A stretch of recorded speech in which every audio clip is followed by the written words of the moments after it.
Thank you for joining, Ankur. Ankur was invited last all hands, but this time I want to make sure he has a dedicated slot for all of us. And I want to invite, first of all, no introductions needed for Ankur. I think most of you know him as our first customer, as our mentor, as our advisor. I think that's the real introduction, not what you see, because he's been so helpful for us. And without further ado, I thought I'll let Ankur speak instead of me. So Ankur, you're on spotlight. Thank you so much. Pleasure to be amongst all of you. How many of you are here? 93 of you are here.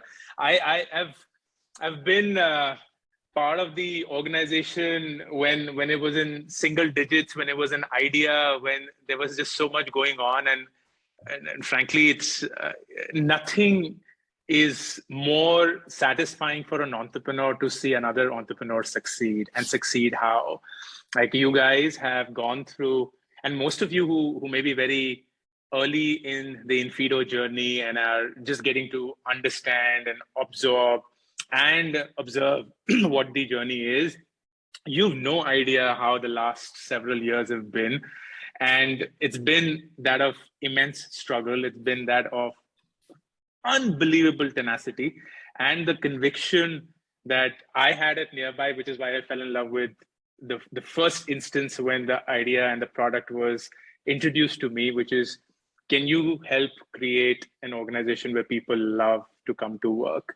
Because it's very easy to build companies now. Frankly, it's just so easy to raise money, to get a fancy office, to have those free lunches and foosball tables and perks and all those press and people going rah, rah, rah. But it's intensely hard, if not harder, to build an organization where people love to come to work. And inFeedo is, I'm led to believe, one of those examples, but more importantly, you're building something that allows other people to become that organization where people love to come to work. And I'm so passionate about that idea that it was love at first sight. It has continued to be, and I wish you nothing but the best. However, and that is something that I wanted to speak to you about, I do recognize that funding changes a lot, for good and for bad. The good is obvious because you now have a lot of capital to play with. You now have a lot more freedom to fail and recover from that failure. You now have the ability to be far more aggressive, risk-loving, be a lot more audacious in your approach. And all of those things are nice and check-boxed and brilliant. But very rarely are the pitfalls of funding discussed as openly as I would want to today. The first thing is, you now have a fiduciary responsibility to not just your customers, but also to your investors. They have put in their hard-earned money. It's not free money that's just been come out of thin air. It's money that someone has given to somebody to invest and generate a return. And that means each one of you on a daily basis are not just working towards the customers whose organizations you would love to build into a great place to work, but also your investors who have trusted you with their money and saying, hey, give us a great return on this, and we believe you can do that, which is why the best investors globally have signed up on your journey. It's not trivial. Do not take it trivially. Do not assume that kyunki roz millions and billions dollars ki funding hoti rehti hai har taraf, it is something that happens to everybody. It doesn't. This is a rarity, especially the kind of quality of investors you've got, and you should take it with absolute responsibility. So you now have a responsibility towards your investors. What's also going to happen, and this is something which looks like great from the outside, but once you're in it, you begin to realize you get a lot of undue attention because people begin to think that you are, quote unquote, bigger than you actually are. So what you have to do is you have to fill in the shoes of what people think you are. It could be the size of the company. It could be the way the company functions. It could be the processes, systems that are inbuilt. It could also be the quality of people. It is the clarity with which you execute.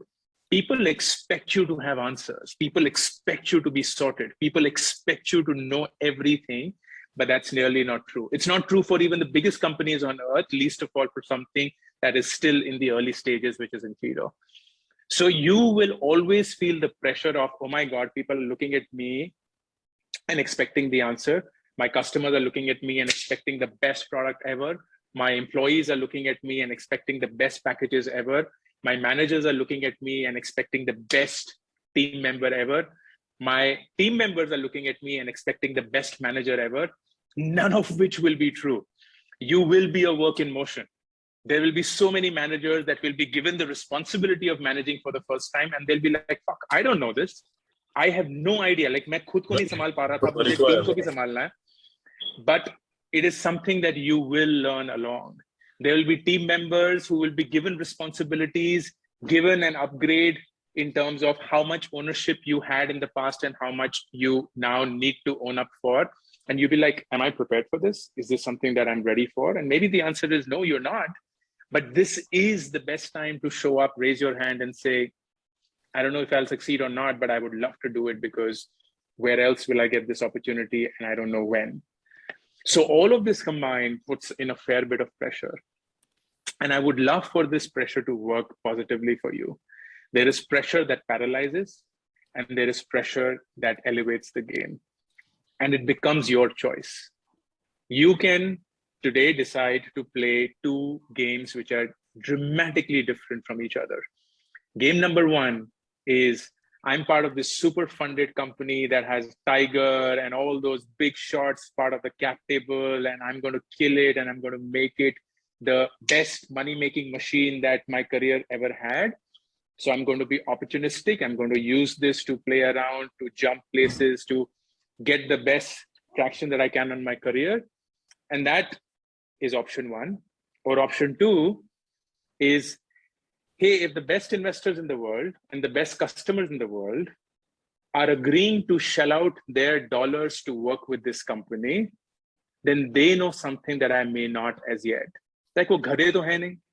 If they're signing hundreds and thousands of dollars as monthly recurring revenue, and investors are shelling out millions of dollars of their own kitty, they're not because, oh, I love inFeedo and it sounds so cool, and I love Amber, she looks so great. None of that shit, right? It's the product that works, it's the revenue that you get, and it's the kind of team that you've built. And that means you have what is an opportunity of a lifetime if you could convert it. And that is, if I were to ride this wave, be patient about this, not be impatient, not to think of this as a golden goose and maar ke teen sone ke ande le lo and then become rich. It's something that I can genuinely devote the next 3 to 5 years, if not more. Because if these big guys, these big organizations, these big investors, these smart intellectual individuals are betting their money on it, then am I a fool to be betting against it or betting short term on it? They're going long on this product, this company, this vision. So why would I want to go short on that? And that just dramatically changes the game. It dramatically changes the game, because here's what's going to happen. Let's assume that inFeedo will be a success. And I'm saying assume because there is shit that can happen anytime, right? All of you come in with the right intent every morning. But if the last 2 years have told us anything, whatever you feel is outside of your control is actually outside of your control, and you have no control over it, which means anything can happen and spoil all your grand plans. So let's assume inFeedo becomes a great hit and success as you planned it to be. You get everything that you wanted. Far more, far more. In the unfortunate event that inFeedo does not end up being as successful as you would have wanted it to be, take it from me, you will sit on experience that will make you far more valuable than somebody who was jumping ships every 1 year and 2 years. Because you have understood what it takes to navigate a ship through great weather and through stormy weather. And that experience is unparalleled. It doesn't come easy. And I'm speaking to mostly people in their 20s, because you have not been taught this way of building a career. You are making money, killing it, getting calls from companies left, right, and center, getting seduced to be poached. All of those things are going to happen. Enjoy it as much as you can. It is going to be lovely. It is going to make you feel like you're the king and queen of the world, but stay put. Because if you stay put, you are going to be far more valuable than you are today. And that is not something that you can recognize. You will have to take it from somebody who's 42 and seen that game a little longer than you have. This is how it plays. Like, fuck everything. Even Tanmay doesn't know this game. Like, he's also early in this. Like, most of the things that I keep telling him and Varun are things that they haven't experienced. and they're getting to hear for the first time. And I'm just saying, this is how it happens. So you either can trust me or you can wait for it to happen on your own and then learn the lesson. But either way, that lesson is valuable. So take this funding with a sense of responsibility. It will come with a sense of pressure. That pressure can paralyze you, or that pressure can elevate your game. And I would love for you to take this pressure the right way and use it to elevate your game. Because if you go through this period and you make this work the way all of you wish to, trust me, you'll be sitting on exponential returns that your human mind cannot comprehend. Not because you're not smart. We all cannot comprehend how this curve takes off. And it takes off like nothing. I've been an investor, not a great one at that, but the one investment that made far greater money than everything else combined in 2 years gave me 21 times the money that I had put in. And it's very hard to fathom that kind of growth because we all think that it's linear.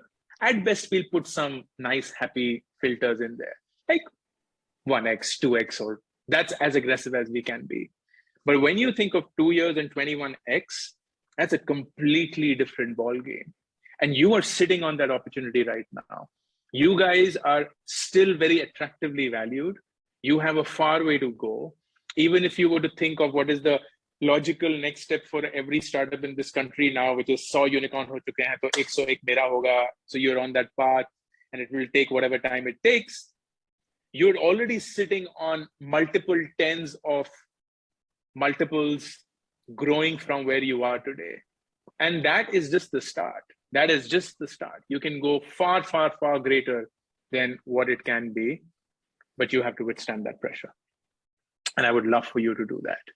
This comes from somebody who's witnessed pressure up close and has seen the good and the bad of it.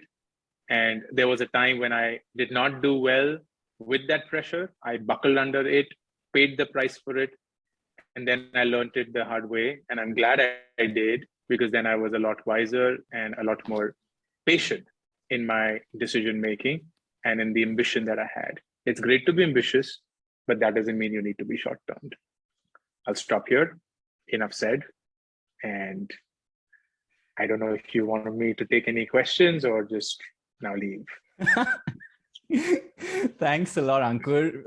Everyone else, in case you have anything to say, any comment, please shower some love on Zoom chat. I'll read it shortly. But Ankur, I think in addition to everyone else, I needed to hear this as much as everyone else. A lot of us have had a tough April. I think we're all learning. And I think that's common to all of us at inFeedo, that we're all students and we're all learning. New context for you is now we have 40-plus-year-olds as well. As Rohit mentioned, we're not just 20-plus-year-olds on the team. So we have. I know. But something that did catch my attention is when you said pressure can paralyze and pressure can elevate.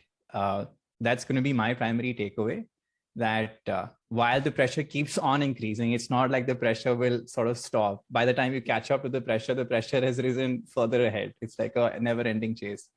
But as long as it elevates and doesn't paralyze, I think that's something I'm going to remember.